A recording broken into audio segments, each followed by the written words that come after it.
Lakle lakle Inspector Tayai Tayai Tayai Ahan mamaktada Inspector Tayai tabiriba singu James hego jamna taram lok chobol loina nai koknona khurumjari Inspector Tayai series asi chehi manga miham gi damak thogol togjaragi Sandokchariba takak asina miyamda crime gi awareness amadi imung manunggi thogalon chanaron afafata kaya marum nainadunu miyamda paudamjari afaba singloksin biu fatabadi nakanda thambiu ngasi ju podona lakjari Inspector Tayai lising amag chaniga untraga mari shuba tangkak ngasi gi tangkak asigi mami AROTPA LAMBI ahum suba aroiba tangkak karigi damukta AROTPA LAMBI haina tholiba ngasi gi tangkak asi taminaraga khangminarasi na ba fatringaisda ama lohongbagi lepsalisi ibungo wafam asi koi yumrom chapradagi tajarakon ichanupi adongi sinthoi damak lohongba honarame lohongba tu pamdabagi ni khangde aduga kari thodokino haibasu khangde asengbo wafam amata so hayat aduga nahandagi khoina haiba khoina hangjabadasu pandaba wafam amkhakti hoji khoina wafam si tigaluba matamdagi khangjare karino wafam si tigalubadagi khangya haibasini bungo mahana thoriyan magi maram si madunoi ga doribra oi doribra wafam madubu wafam se dongi chanupi sinthoi mahak masamana mahapu yengniba doctor amada mahak izat manghan bikre haidana wafam se hairab kari haiba wafam adudi aikhoi thudukpa khangba leitena wafam se imung manuna punna losalibra natraga dongi naunupa kisora sokoi hangjare karimata khangde hari adubu adongi chanupina doctor amada karigidamata haijalamba aduga doctor aduda mamingdi asengbadi palamde adubu wafam se khoina rosan oirongadra haiduna chingnabadagi rosan ga mahakka lohonga dore haibadu palambagira doctor da maming palamada rosan hafet palamadu marmorga rosan bo khoina wahang pangkai adubu rosan adina te haiba mahanga so hairi imo inspector wafam adu khoigidi mari lena dabra na khali ichanupibu maram leitani jat manghali haiba wafam asidi adongi chanupina wakhal tarakpa matamda mahana hairami amasung hairamde haibadudi adona so hangbiyo aduga aikoina thijanjabadagi khangjarak wafam tasena thokidaborogadi kaisu kaibli adubu mahak masana thauri yanjana na honaramlibu maram asinadi mahak taibang thadoktuna chalage haiba nupi amana taibang thadoktuna chalage hairakpasi mahakki izat ka mari leina wafam aduga hingbang namlaktaba mahakku mirairakpa mahakku namthak torokpa matamda hek thokanba thodok amadi oigan masi afabadi nate adubu soidena makya sengba chumba karino haibadadi khanglakani imung manunglo losan biribra losandribra nupi mana masa matanda thori yaduna sijabagi maramsi mahak yamna nungaibagi diwaram lohongbasi pamdabama natraga lohongbasi mahak pamdabagi maramsi atoppa mahakki nungsinaba leibama nungsinabadu miraiba ngamdabadigi natraga nungsinabaduna mangonda miraikhibama natragana atopa thodok wathok aikoina khangdaba imung manungna di losan bibo oramadi khanglambase khanglamdabase natraga mahak masana di khangba imung manung di khangdaba thodok amana oramase sijana na bohona dumliba sinadi karima thodok amadi shoidana leirongani adubu yengodai aikoi leptana thikigani adungi chanupi yamna yana farak oisan aduga aikoi ngakpadi faw ichanupi amana hospital da sibi changbu khangdaba makai layengduna leiraga machanupi ahan amuk lohongnabagi honarakpa haiba wafam asesu aikoi go onadi yamna ngakpa amakhatu oijari adubu aikoi thikigani ibungo khoina lana lokre ai haiba plan asi mamangdagi hana yatuna leiraban haibadi kari planu yatpiris haibadi ahanbadi chanupi se animaksi mathang lohongba haidana ahanbada manaunupi se hana lohongaga mathangda machi amuk lohongbagi ahalaman sing khoi medegi chanabidadi mathak hana lohongaga makha lohongbagi chanabasi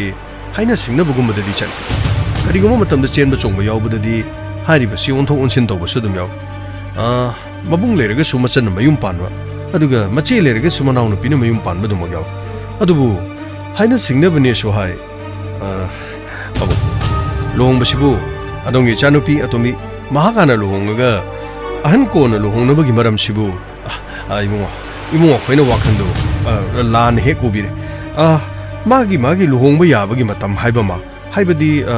mapok tha haiba masule amadugi yanadaba khara leibaduna ahanba mapok tha phaba chanabadu yengaga luhongnaba dum sinkiben masida kashu thudokbo warongninga leiti chumi pabungna haibiri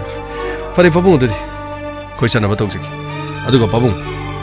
wafam khara di karigum khara lotun lei haibasi ibung inspector ibung khoina lan he kubire fare babu mi machumna hekta leiraga mi duna sijanabagi maram se maram khadi soidana leifam thoi haibase pau adu pabu pabu ngamba sudum lo sinbiuda aduga aikhoisu aikhoina ngambado dum soidana tiraki chacharuge babu funny wo kurino ne sir asigi mama mapa jibo masa singsibu yamna panglong do lohong iningi sibu ma ju karino brindaban sakkhedora jala karino sir as khangde da masa ju ahan hana lohong busuna taba karino aduga masa nupi atombi hana lohong na bonare aduga mo karino ama na mu lohong mo ngamoi haibagira karino mathong maram ju khangdre da thori yaraga mu sige mu tawre aduga mu sondana mu khara lerega da su hongudana amu masa nupi jo ama mu karino lohong na bagi tawsalai jibo gamai karigo mo khara lotuna leiri habasti make sing adu kari lo libno habidudi ai khoi su khangmo ngamdrena sir mana lotuna kyam koi lotuna da sir aseng budi soidran khangla kani go sir sir wafam amada kedore sandos sir macha nu pina karigumba mana thori ya lebasi karigumba siramba daragadi sir imung manung dadi hen awabdi oy adugu imung manung sina haidok to bam yawrese sir maduni sandos ekoina khalibasi kariguma macha nupi siramagadi siribagi maramsi mama pana ko soidana haigadabra natragana macha nupi sini hingbasina maram oraga maramsi haibi yadribra sir aina khanjari simadan mama pana kariguma madi lorpadi mal adubu wafamasi macha nupi gi tungni punsigi khalaga kariguma madi haidoktre habasidi sheng adubu haidoktribu wafamasi mahakpu giangliba hospital adugi doctor adudadi mahak izat manghan khre haibu wafam ama khakte hairam adu mioi adu kanano haibu simadi khuna puthok pangamtre chanaba toksenga sa pani sir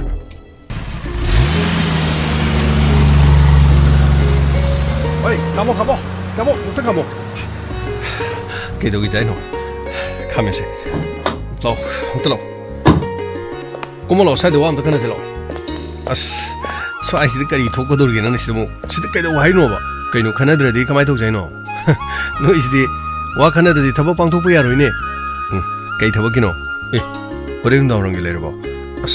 nungdawarang gidi ai di hairanu ai di ngasi ta di ko pali kanano ngasi tarang ngasi di kero mosa nang tarang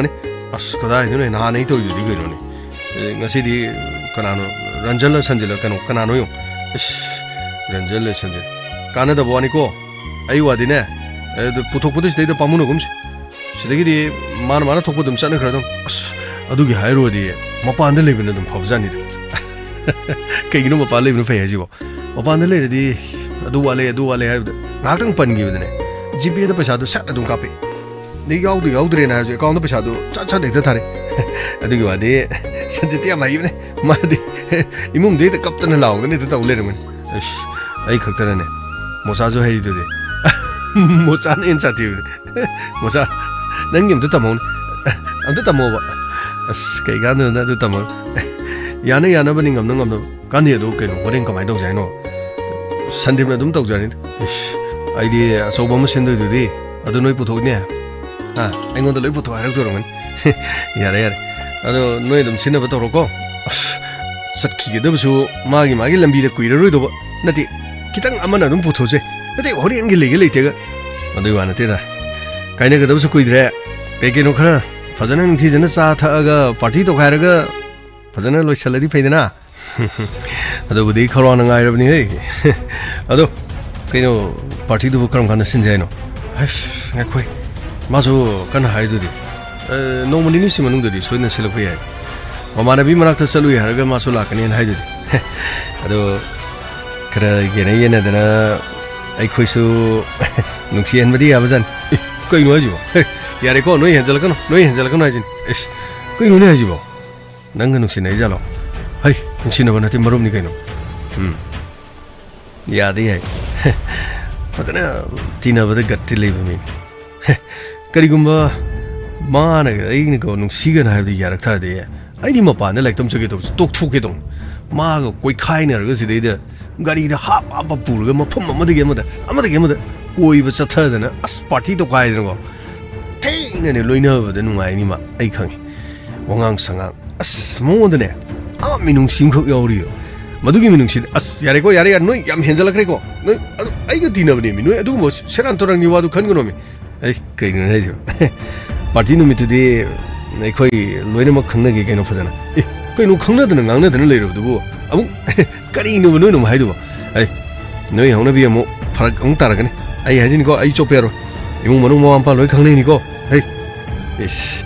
ꯅꯪꯅ ꯀꯥꯔꯟ ꯇꯥꯕꯗꯤ ꯌꯥꯔꯒ ꯑꯩꯈꯣꯏ ꯀꯥꯔꯟ ꯇꯥꯅꯣ ꯍꯥꯏꯔꯣ ꯀꯥꯟꯗꯦꯅꯦ ꯑꯝꯇ ꯀꯧꯊꯣꯔꯛꯎꯗꯅ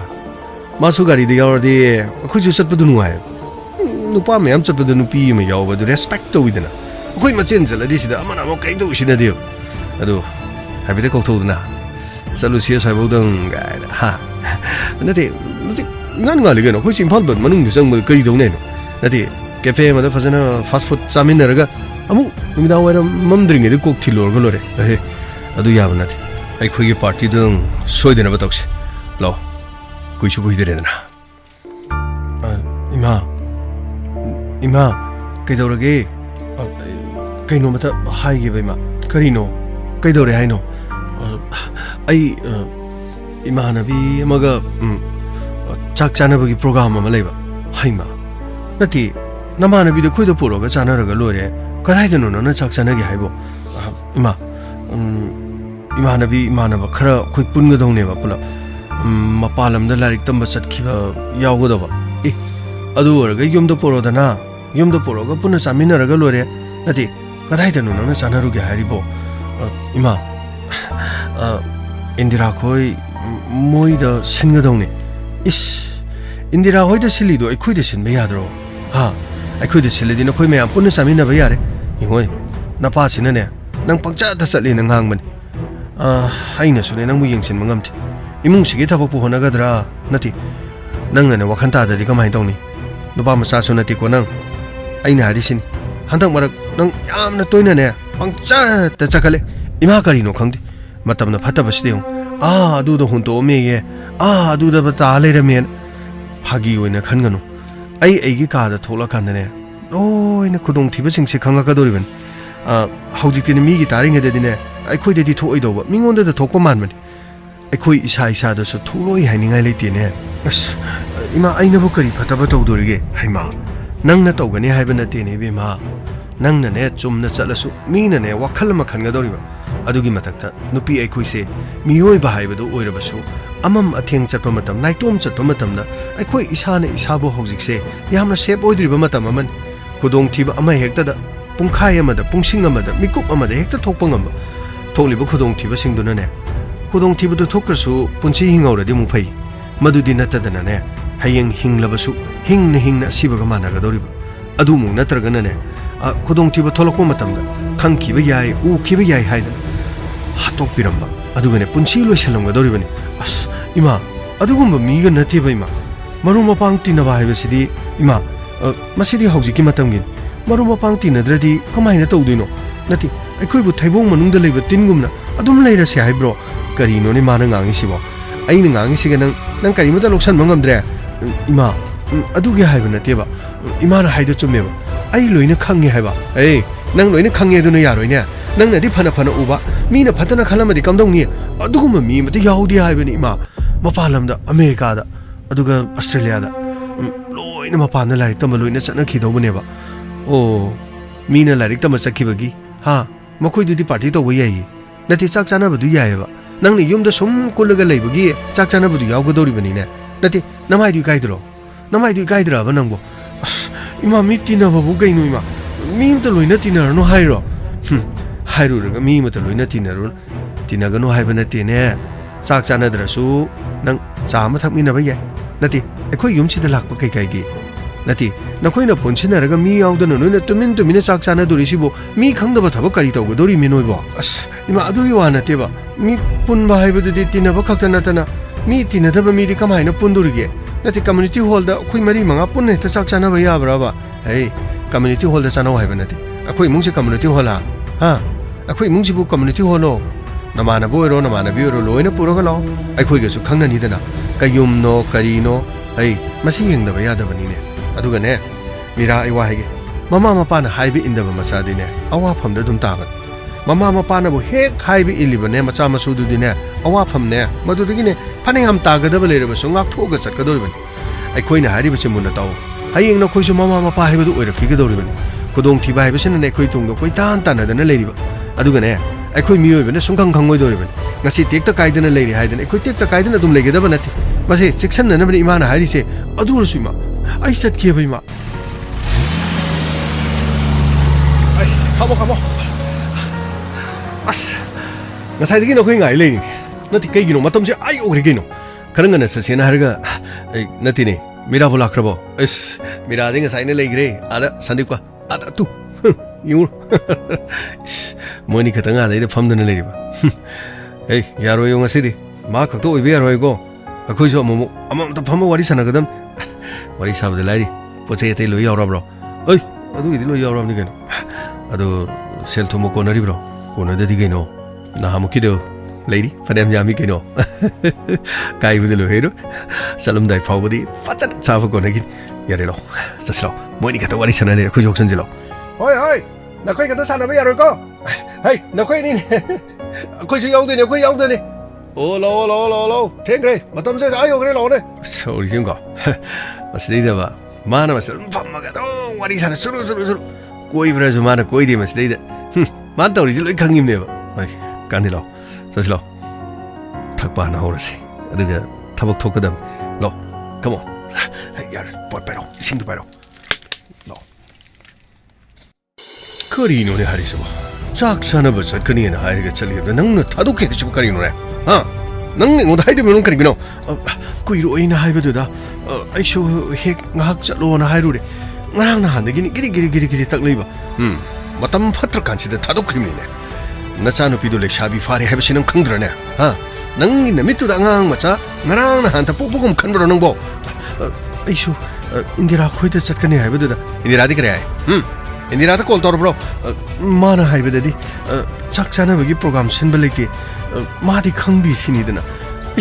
예문에 까야드 ngakkrabonone 나차노 피든 인디라 코이데 삭사나가니 하이브두다 인디라다는 콜도거든 에 인디라 나 코이데 삭사나가니 하이브두 까나까나노 까용 마차노 까다이디기노 까리노 나티 낭나 마두소 항다나 나차노 피네 액타 하이젠 모 와펌두다 나차노 피보 망할리버시디 마마 낭나니다 마마나 코이나 나차보 세나보 왓 나티 농아다기 누미 타파와 이쇼 오피스타 삭타나네 나티 아이네 할라고 마탐다 나차노 피두가 낭 юм달이 팜톡보 나트로 나티 아이 오피스 그 타박시 또가 나사가 낭 세나다는 레이고 하이브로 모이 파봉 마망다디 아이쇼 수마이나디 또보 나티 아두부 라카드라 낭 사이면 카이 가리시 도메노 라카드라 낭 사이딩아이 까리노 호직 또보 도르세 아이네 마보 마카타나 라릭 라수 탐나 미모 오이네나 바코나보도 아이네 파마데 아두가 낭나 마시데이다 짤리마 미싱주 까나까나노 하이브쇼 마타 강다바 까리노 호직 또보 도르세 나티 까나기 마마 파타노 크나 한거 도르시보 아이 토이나보디 항어우드레도 मकोई ममानबी खरा मपालमदा लारिक तम चटपा अमेरिका दा चटकनी हाइब ऑस्ट्रेलिया दा अदुगा अतै अतै लमसिंग दा चटकनी गाय मॉस्को दा चटपसु यावने हाइब्र करिनो मी गी मसा सिंग रो मॉस्को दा ऑस्ट्रेलिया दा अमेरिका दा मही तमकी चक्क दोरिबा माने युम मसिदा कुंदुनो लेनेबगी चकचाबा यावरिबनी ने अदुगा करि थोबोजिना हौजु पापा हलक्ट्रिसे कदाइदा थिरगदोनी करिनो हजिक थोगदोरिबा पुलिस स्टेशन न चलगा कंप्लेन तौरुरबसु पुंग कुनमरी फाद्री हैरकनी तो नचानुपीदु चेलुरगा हयेंग हलकपा पाव हाइदोकपुदु ngayu haiduna हैरकदोरिबनी मिगिदि चुमना नियम हैरकदोरिबा हौजि करिनो चानुपी हलक्त्रे हाइदना मु पुलिस ता कंप्लेन तौसलुरगा होरेन मु इचम चमना ममानबी सिंगदु युमदा मु कोक थिलकपा थोलो आई पुलिस सिंगी ममांग चोकदोरिबा हौजिक्तगे मु थियहौद्रगना हंदा हलक्त्रगना करि तौरंगदोरिबना अवाबा तागदोरिबनेबा मांगजगदोरिबिस कनानो अखुइ नत्रो सिदनी ममा मपा सिंगसिना मचाना करी चारी करी तौरी कदाइद करी तौरी कुपना यंगसिनबा मतम मखोइना पाइरिबो मोबाइल दगे हौरगा ओलगा मचा सिंगना करी तौरी हेबदो ममा मपा सिंग येंबगी मतमदो यौरबनी अदुबु खंगना ममा मपा दगी मचा सिंगना लोइना ngamba अदुनो ममा ngamba मचा मसु सिंगसिना ngasi करी तौरी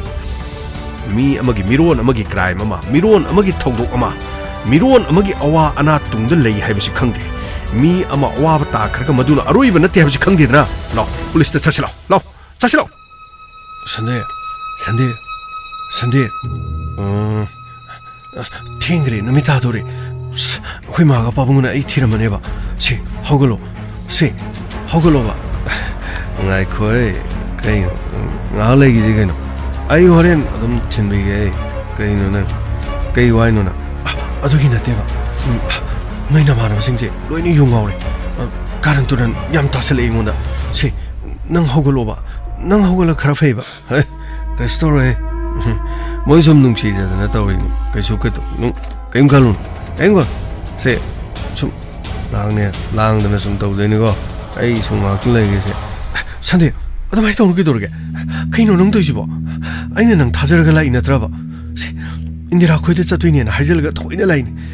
ima na mu indira da phone tawra di soi de mi wa ta ra ne ba thing su thing e ba se moi thama ma su nang na i thim bi ru la ba ai thing la ba imaga pabungani ai phone torobani ai phone ju paide dana leirabani ba as indrawa le dum hayu ko doroge ai dum thinge ba ai ngak tang minute ma tara le ai jaje mangom nawre ba ai se gai thong maroi ba ai tale nang se le mana bangi se moi mo ma tok se le ba makon ma saga yamna sangi ai mo ma tok ai yam hina dre ba sandia kai no tungro malen tawri ma se bo nang na hodoi mi do kana roi ne kai no nung si bu do koi da su khara yi lo kai no nang na mong da dum nung si da dum le ai nang asi sanjay ji ta ga ma le ji ai moi loi po tha lo ibani asi ka manung da phama ga asi wari chanau ju lao ne lao ba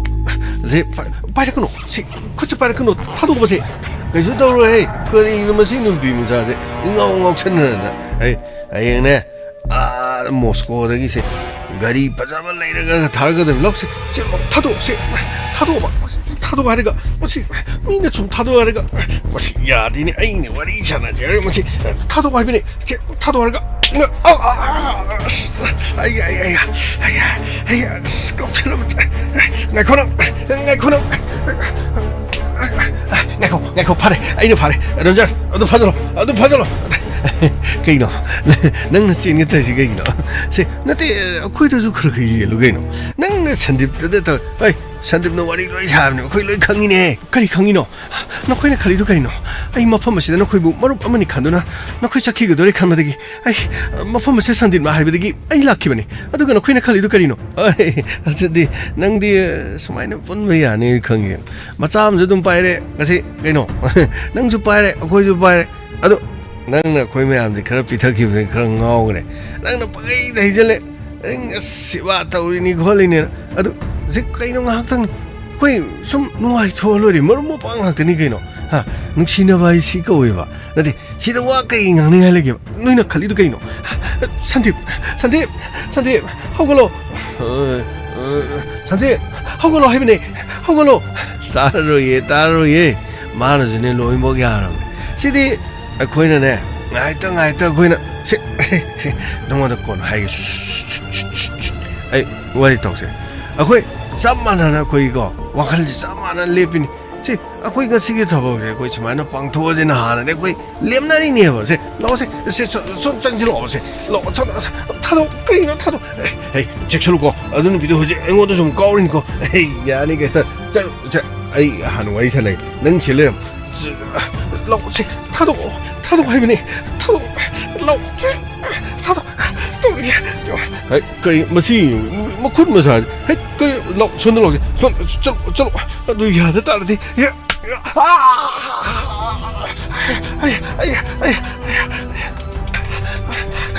chết này人真chết này lậu这是当然是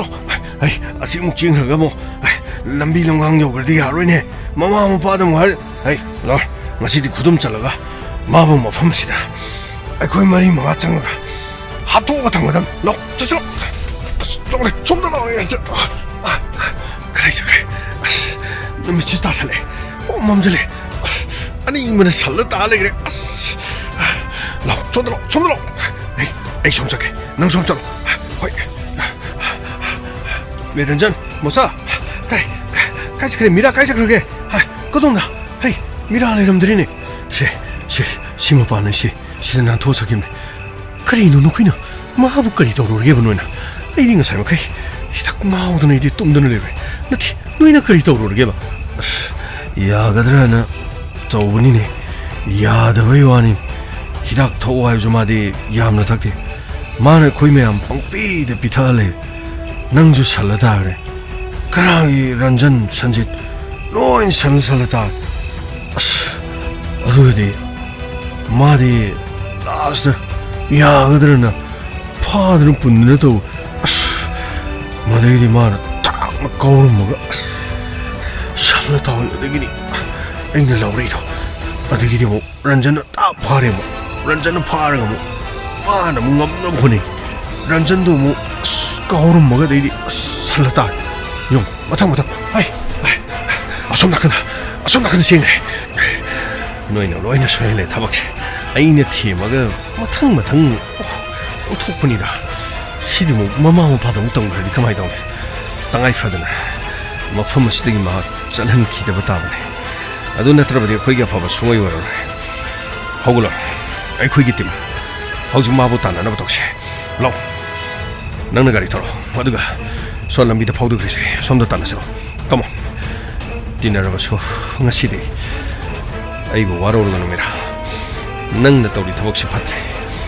낭나 와파면 시할라만 챙기기 오케이 다르데 거의 뿌는 막 너희는 망한 거 다래 로 자시로 정석 로 카르트로 아이 낭가리 동들어 아이 뽀찌가 뒤도 꼬나 로이록시 아두그네 산지타구도 로 손락하도록 로 자시로 그래 너 아직도 그도리시 마나 마파마시 다도 어쩌기 기바이비시대 파보이로 아도라바디 마시디마 마파마시 되게 보이나 로 가리 동도록 해도록게 레이리로 손들 레이리로 자시로 그냥 라쿠르게 마보 야면 라키인데 호지가만에 심어 받을 꿈도 그리도 바래도 돼로 스타트로 가리도 호이 점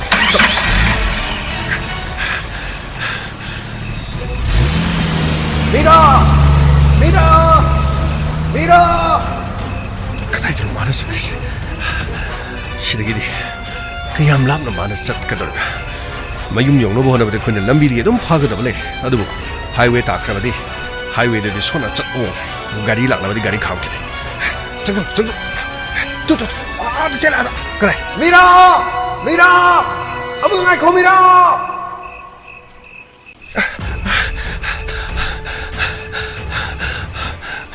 가리 시암나 찰나 통절해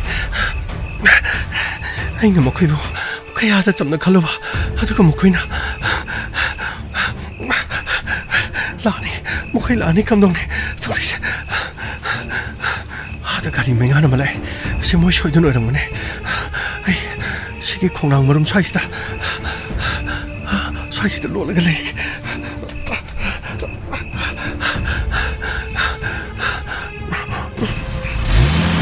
가볼까? 사이드부터 가모.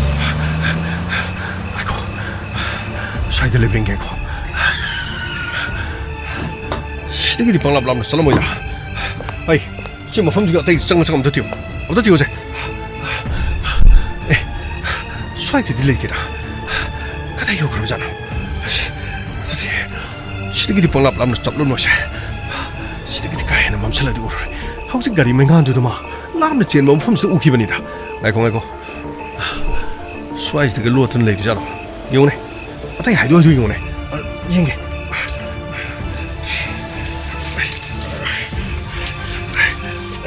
수아이 레이디다. 아이고.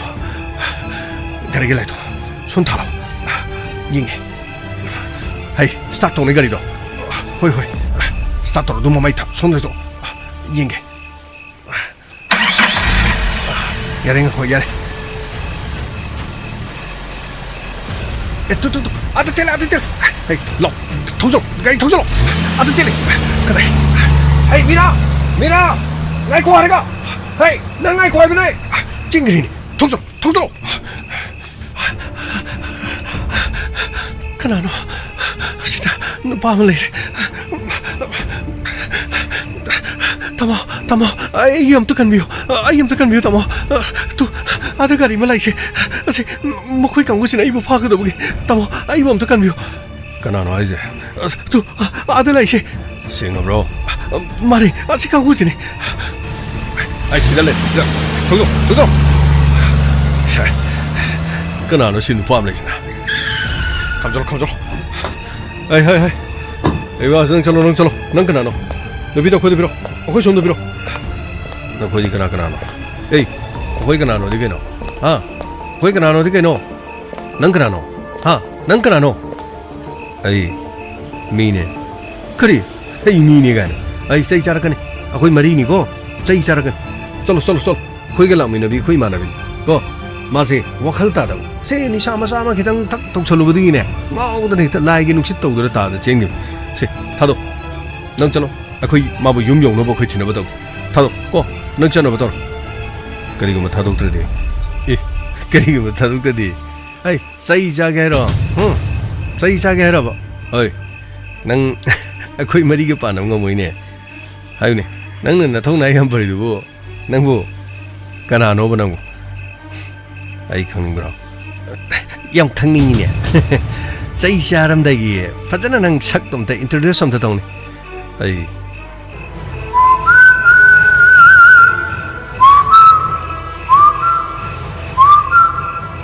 그리고 하지 뭐 휘공어가 두루루가 돌리네 내게 붙러 나한테 난 붙러봐 그리는 휘공래 헤이 돌리시네 에이 맞다 막나나 정절라가 눈빛이 꼭 물려가 노리게나 너 정답부터 혹시 어이 에이 시간 안 와요 강들어보나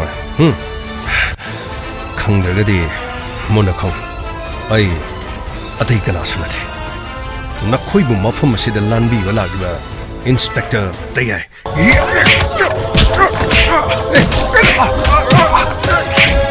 잠들어 아무다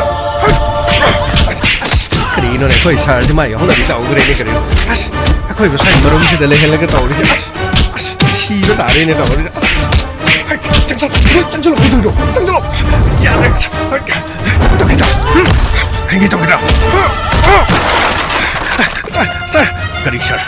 그리 먹힌 맛이 느낌 사서 배가 너 그리 기도 야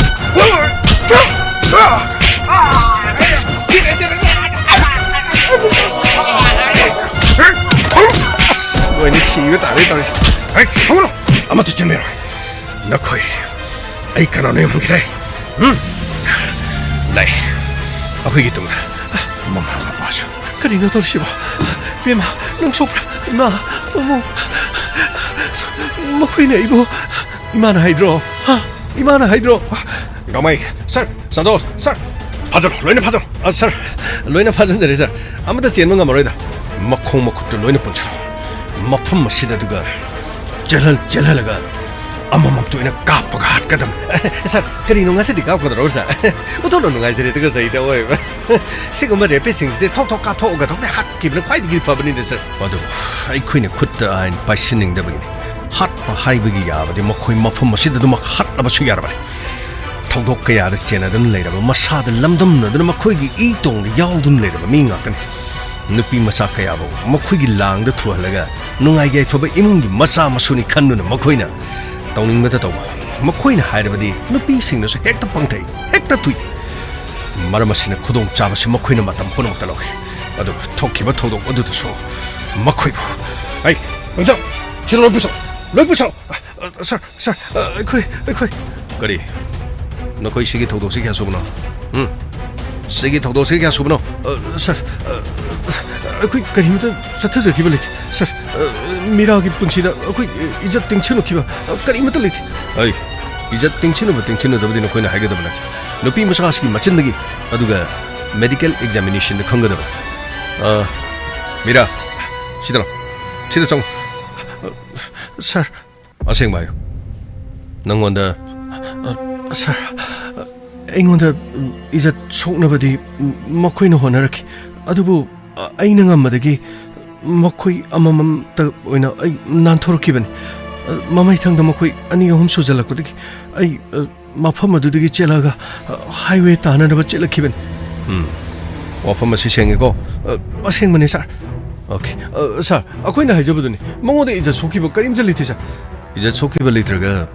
mafam asida nupi du piu gana no khina tanai du digai no sir adu di thinga bani na mayum da thinbi ge na to bani ba mira natra ne akhoi nang thinbi ge na to natra ne hayo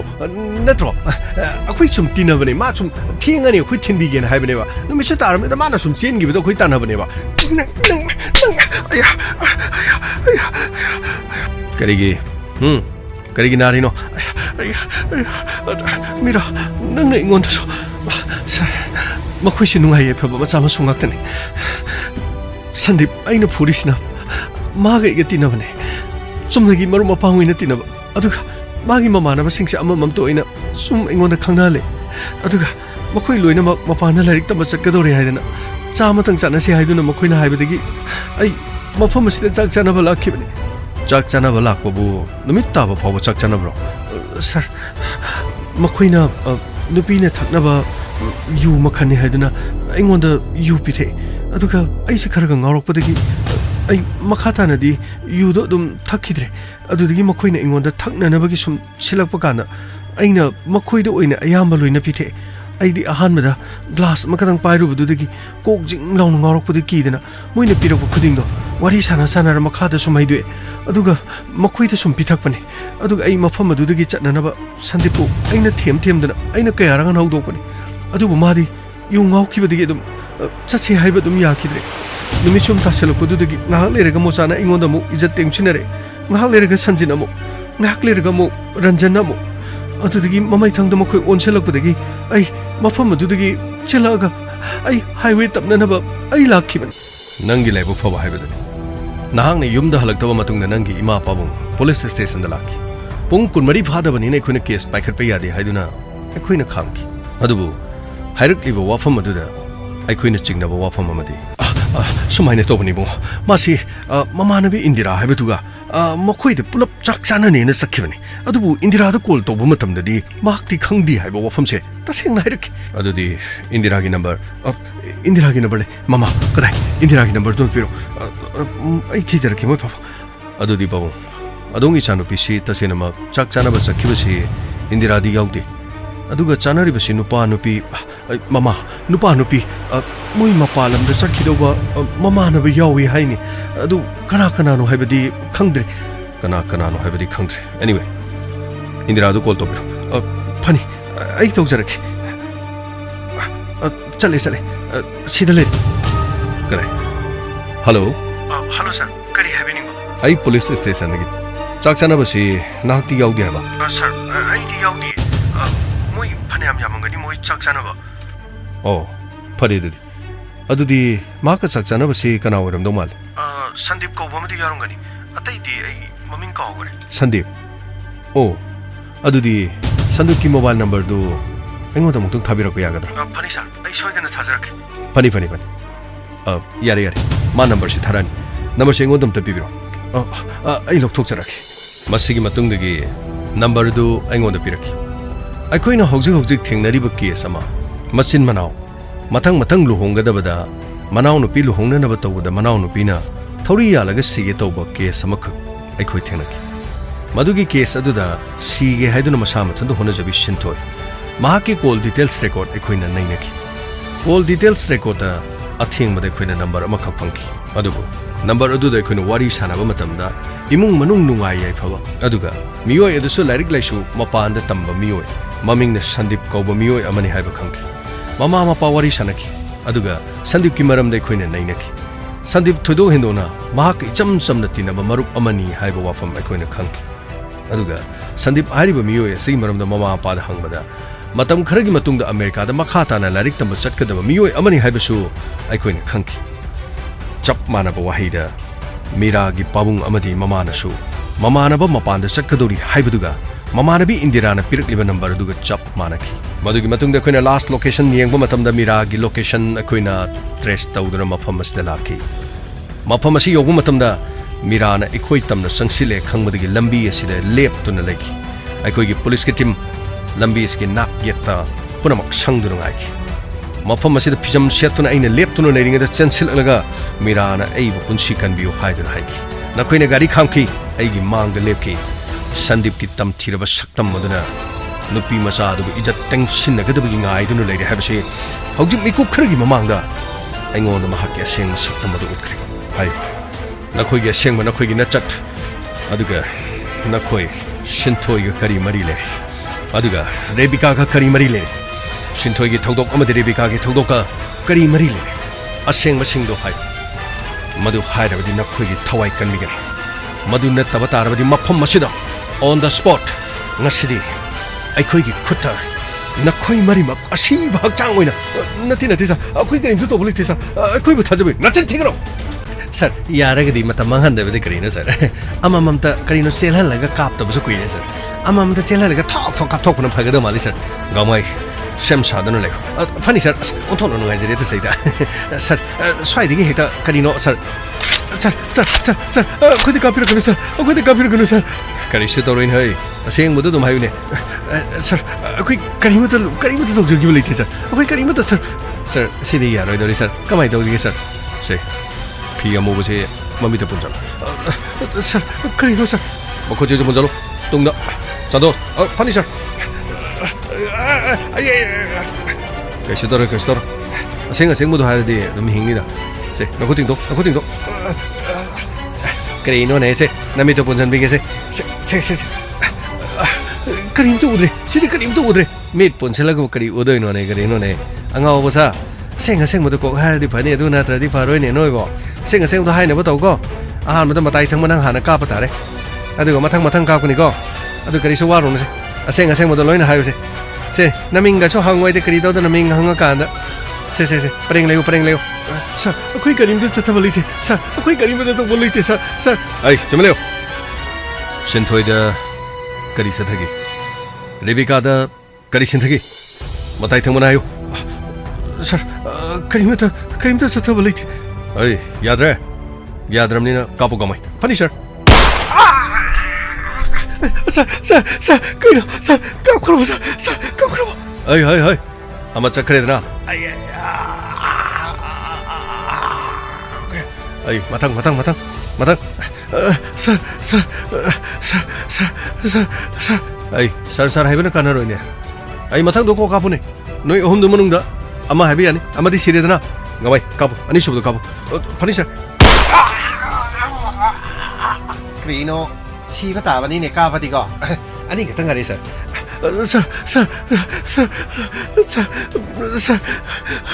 그리노 살 타우드서 마도 꼭낭 하이브 야드로 나나 마타이 탕탕 나원다기 하우르시로 너티서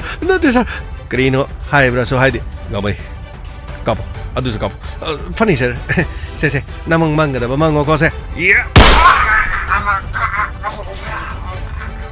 그리노 낭 나타나 가야리네 Sir, sino kamay daw, sir? Sir, ingon na kapig sir. Ay, sige, sir. Ay, sige, sir. Hayo. Nang hingning na ba di sing mo tayo? Kari mo hay da ba tara ba? Lore. Nga si pao ba da sigo mamihat naman tayo na sa tagi balit. Ay na sigo mamihat naman sa tarake kan makuy naman. Ay itakta inquiry kaya marum chatha doon na na. Nga si pao ba da ay promotion naman takada na lady. Nakuy gumukaya hak naga ay promotion cadre was kari sukaiti. Adubo, asing machumbo kharadi tawge haiduna.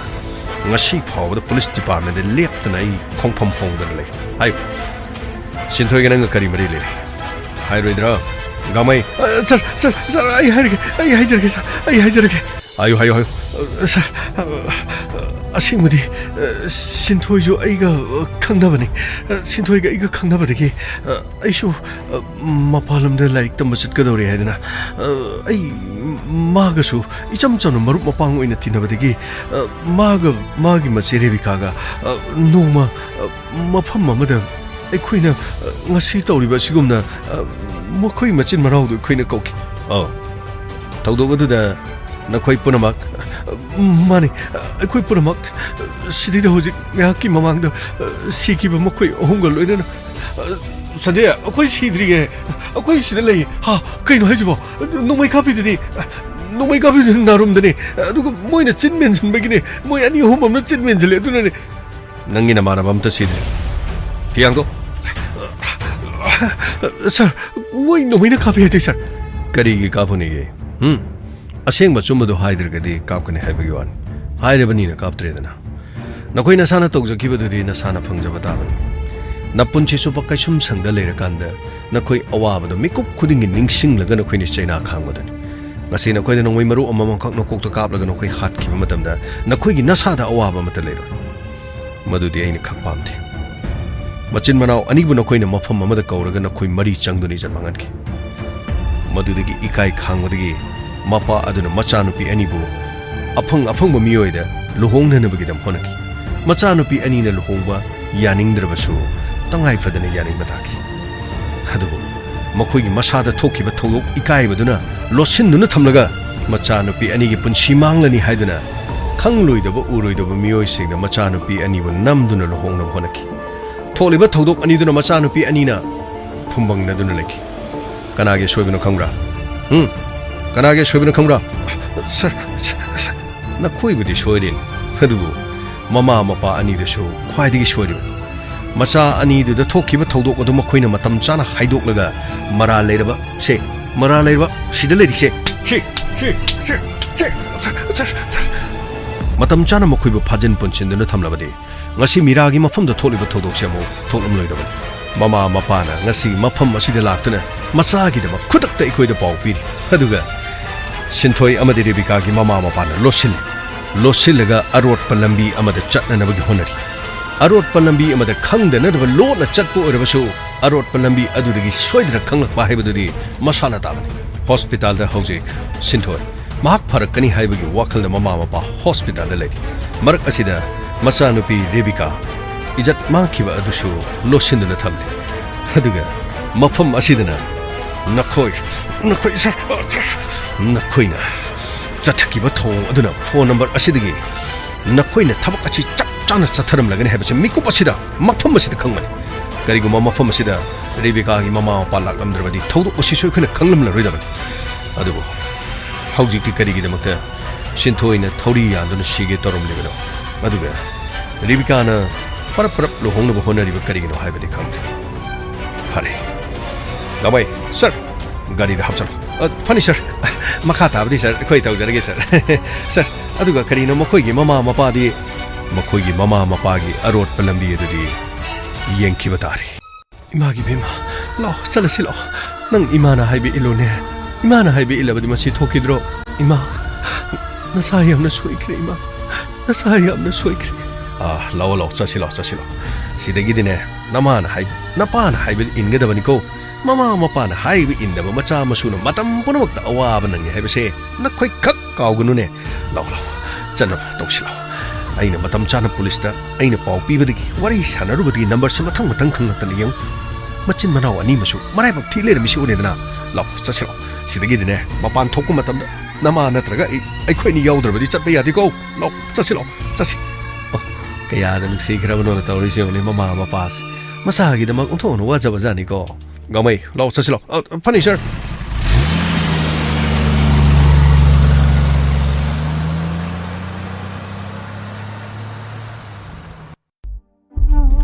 sir amta changjirake sir changbiro kaino pabungai maga kaino sinthoi ga rebika ga mane sir isanupi wakhal tare ngasi numit mari mangani sore kitang kangkhatpaga amuktang di sar khoi unagi haidina lakjabane lo changbiro yani sonde ekta lengchambiro sinthoi nang kari mata tawdre ko sir kari mata tawdre rebika sir yamna phare nakhoi imaga pabungana ne nakhoi gi damakte yamna wajab hauji gi matam se thaja ningai mata leitraba mina mibu hat paning mina mibu mangkan baning mina mibu kan baning mi haibase makhan yam khre yengoi mi amana ne mi ama thengnarubadi magi mapunsida nungai na dum satkhiba yaw mi amana nungai na leijanamadi fattaba mi ma thengnarubadi aigi punchi lekha tananabugi machak oiribani pare imaga pabungana haiba nakhoi ni inaba honabado yanu fai aduga sinthoi nahangna khaliba wakhando madu amukhana khangano ko sir ai imaga pabunga amukhana wahalaroi good adun aikoi mi oina poklibase ima pabungna ne aikoi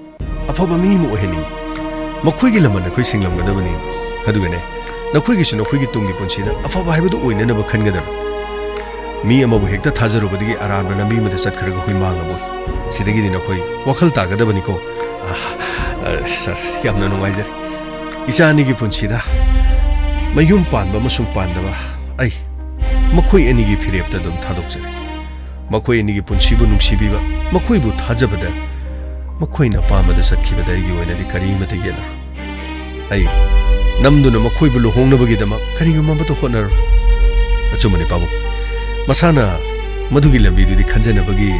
ꯀꯩꯁꯨ ꯀꯥꯏꯕ ꯂꯩꯇꯦ ꯍꯣꯏ ꯑꯍꯜ ꯂꯃꯟꯁꯤꯡꯅ ꯍꯥꯏꯅ ꯁꯤꯡꯅꯔꯒ ꯂꯨꯍꯣꯡꯕꯁꯨ ꯀꯔꯤꯃꯠꯇ ꯀꯥꯏꯗꯦꯀꯣ ꯑꯗꯨꯕꯨ ꯌꯥꯝꯅ ꯐꯔꯦ ꯃꯇꯝ ꯆꯥꯅ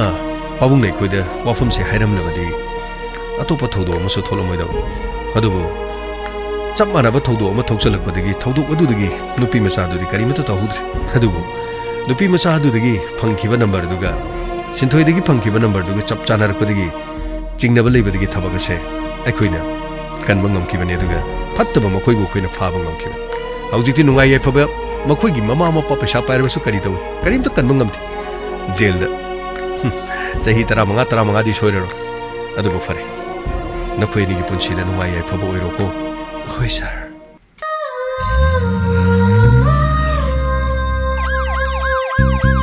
Lakle lakle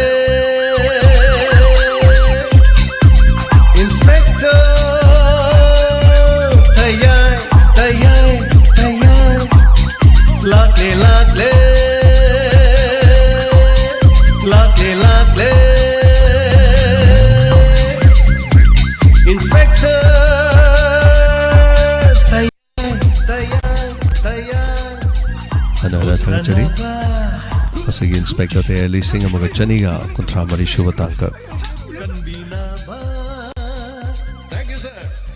Asigi aroiba tangka AROTPA LAMBI ahum shuba aroiba tangka tabire Wari sigi soidanaba aidaba tare paring naina sathajarakpa wari moibana mayamda khudol tamjabani Hauji hauji irang yama kalliba matam amasu ori aduga wari su loisananaba ahal lamansing lambida thaliba loising loyada Nagliba ima mera sang da lady ba kaya marum mayam tabiri wari ase naktang murum su ima sing puning hathaba haiba tare ingba taba oirasanu adu imphal manung da su yamna kanna haiba tare yamna procession adu rally tongana chatpa khotpa mai muthat kiba khotkiba gi yamna honari ono boxing ase amore tentang na mayamna ase comment kar pibirakpa Kamdo bibagi ngase ohum suba wari tangka khayeng anobo wari mamuk mayam do pujarak pa yabring jage soidena ba nomogi wari mamam porong na bhona jabada Thagachari Suresh Kumar wari se anu fazai sargi wakalon thagachari na takpire thagachari bem nasir thagachari yam fazai sir pele tabada nuai jai na takpirak pa thagachari kuraiza mehme thagachari thagachari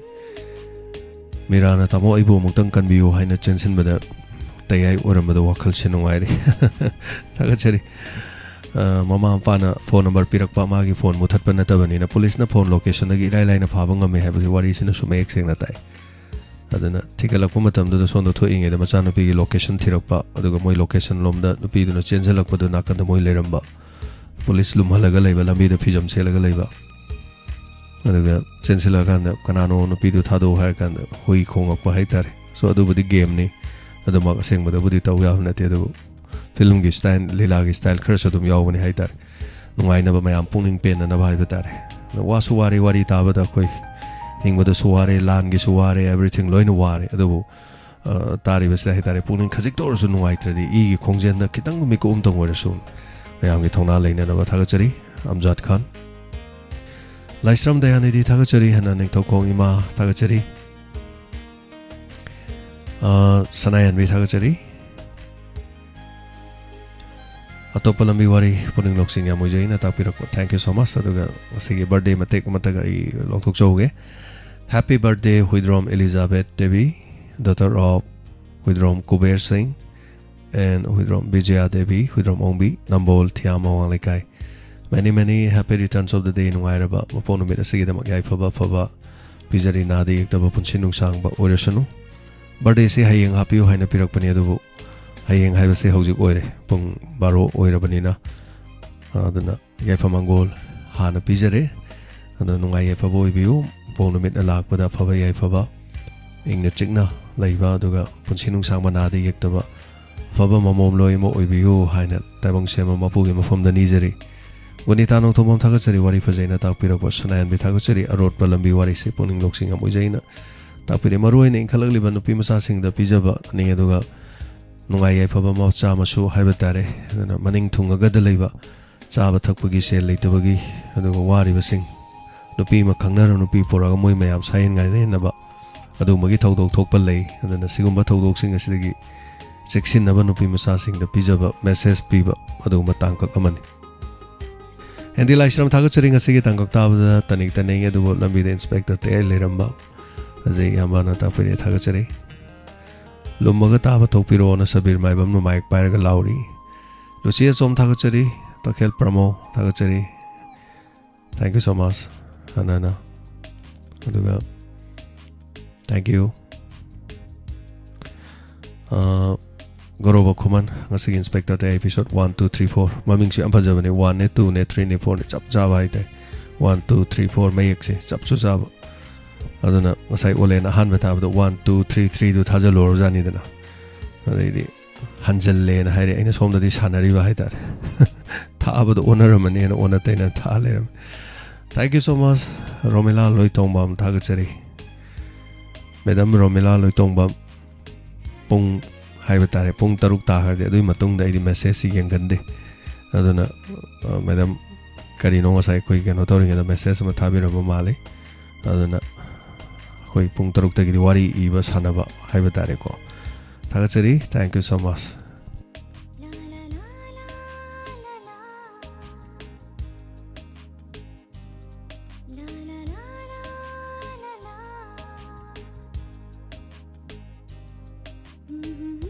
Indo Inam Thagachari, thank you so much. Sneda Salam Thagachari, Niroda Loitombam Thagachari, Wariana Fazay, Inkalapa Lisabi Masasing, the Piba message. So many Lisabi Masasing, the Tabi Dragasu, Mama Pana Tabi Ragadico, second episode, the Tahan Bayampai, same Wari in a true story. Inspector Tayai, the true story, the Yauna, the police when Yaun. And then Siguma Tabi Bafay, then Siguma de Tabi Roy. Was a candy at a minute, a minute, a muggy video act, and a young nurse of a high with the Tanadi, I don't know, Mamma passing, don't in Calapasing, I'm not Tabi on the Fay, or I'm the two Eva Sigumasi. I don't know, was it the Mayam Sudun Kambin, birthday, the cocktail, Adam Makan Tangnare, the Nupamasaga, Nupimisaga, Tukpay Changs, Nupis with them Pazante, said the Mayam don't come on it. I don't want to Kudong Sabado Yam Lowy. ꯑꯗꯨꯒ ꯅꯨꯄꯥꯒ ꯅꯨꯄꯤꯒ ꯅꯨꯄꯥꯅ U ꯄꯋꯥ ꯑꯃ ꯊꯛꯄ ꯅꯨꯄꯤꯅ U ꯄꯋꯥ ꯑꯃ ꯊꯛꯄ ꯉꯥꯎꯕꯒꯤ ꯆꯥꯡꯗ ꯅꯨꯄꯤꯗ ꯍꯥꯏꯇꯥꯔꯦ ꯁꯦꯜꯁꯦ ꯌꯨ ꯉꯥꯎꯅꯕꯒꯤ ꯁꯦꯜꯁꯦ ꯅꯨꯄꯤꯗꯅ ꯅꯨꯄꯥꯗꯒꯤ ꯍꯦꯟꯅ ꯉꯥꯎꯋꯤ ꯍꯥꯏꯕꯁꯤꯗꯤ ꯃꯦꯗꯤꯀꯦꯜ ꯁꯥꯏꯟꯁꯅ ꯑꯗꯨꯝ ꯍꯥꯏꯔꯕꯅꯤ ꯅꯨꯄꯥ ꯑꯃꯅ ꯄꯋꯥ ꯑꯃ ꯊꯛꯄꯗ ꯌꯨ ꯉꯥꯎꯗꯕ ꯑꯗꯨꯒ ꯅꯨꯄꯤꯅ ꯄꯋꯥ ꯑꯃ ꯊꯛꯄꯗ ꯉꯥꯎꯕ ꯍꯥꯏꯕꯗꯤ ꯑꯗꯨꯒꯤ ꯆꯥꯡꯗ ꯂꯩ ꯍꯥꯏꯕ ꯉꯥꯎꯕꯒꯤ ꯆꯥꯡꯁꯦ ꯑꯗꯨꯅ ꯅꯨꯄꯥ ꯑꯃꯅ ꯂꯤꯛꯂꯤ ꯑꯃ ꯊꯛꯀꯥꯟꯗ ꯅꯨꯄꯤꯅ ꯇꯪꯈꯥꯏꯗ ꯉꯥꯎꯒꯅꯤ ꯍꯥꯏꯕ ꯉꯥꯎꯕꯒꯤ ꯆꯥꯡꯁꯦ ꯑꯗꯣ ꯏꯁꯣꯔꯅ ꯄꯤꯕ ꯀꯥꯟꯗ ꯁꯦꯜꯁꯦ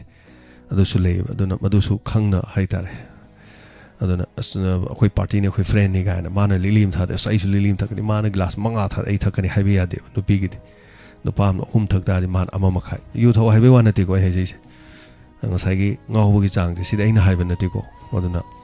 ꯃꯦꯗꯤꯀꯦꯜ ꯁꯥꯏꯟꯁꯅ ꯍꯥꯏꯕꯅꯤ ꯌꯨ ꯊꯛꯄ ꯃꯇꯝꯗ ꯅꯨꯄꯥꯒ ꯅꯨꯄꯤ ꯉꯥꯎꯒꯟꯕꯁꯤ ꯅꯨꯄꯤꯅꯤ ꯍꯥꯜꯂꯤ ꯑꯗꯨꯒ ꯅꯨꯄꯤꯅꯤ ꯌꯥꯝ ꯆꯟꯕ ꯌꯥꯝ ꯊꯛꯄ ꯉꯝꯕ ꯒꯥꯏꯗꯨꯅ ꯑꯗꯨꯅ ꯃꯥꯏ ꯀꯦꯄꯥꯕꯤꯂꯤꯇꯤ ꯃꯥꯏ ꯀꯔꯤ ꯀꯦꯄꯥꯁꯤꯇꯤꯗꯣ ꯍꯥꯏꯇꯥꯔꯦ ꯀꯦꯄꯥꯁꯤꯇꯤꯗ ꯂꯩꯗꯣꯔꯦ Why Comanita Tagachari, thank you so much. Amza Khan Tagachari, Imang Obi Tagachari. Karai the Bonokning Yauri is in no pum late, Irang the Kanmane Hibatarico. What is it of the Adam Nina, Lep Yadam Nina Torise? One who knows a crowd neither Matam so tang a Pungama de Hoseram. Irang Livanino. Thank you so much, Madam Helen Barang Kuno. Thank you so much, AROTPA LAMBI. Tankak, the Wakalon Tagachari and Tapide, Sanjit Kumar Sharma. Yamna Fazaba Wari ni na Tapide Tagachari. Thank you so much. Aduga Ibeman Nitokong Tagachari Hanana Taurem Brahmo Indu Hindi Laishram Sorokhaimam Sumila Lema Wariamna Fazakri AROTPA LAMBI na Tapirakpa Tagachari Hoi Romila Lutongbam Palmanungi Todo Watok Loini Yogze Koisu Media da Laser Banina Media Group Mamalay Koi Pauming Actagi Haitare aduna khoidana bu ihan han yawi aduna loina uzei loina khangjei loina tajei mayam sudum group mayam yawbiram gani adum obiram gani ko adum loina khangdaba leite hojikanda hojikta khangdaba isi WhatsApp paidaba social media paidaba phone paidaba aduna kitang khangoi dong ngari loi paina bane information loina yawi adai henjen ba paw su mayam yawi aduna aseng ba chumba karino paw he yawu ga haitare yam nungai badi khoi di kari ma paw phang kan da khoi media gi through ta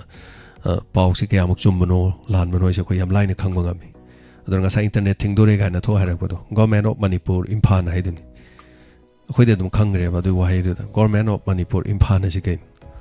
Imphal si district ne ba aduna government of Manipur Imphal hai ya de adum khangram anyway mayam so nung khangbiram ngan hei sing bangak dani loina ma aduna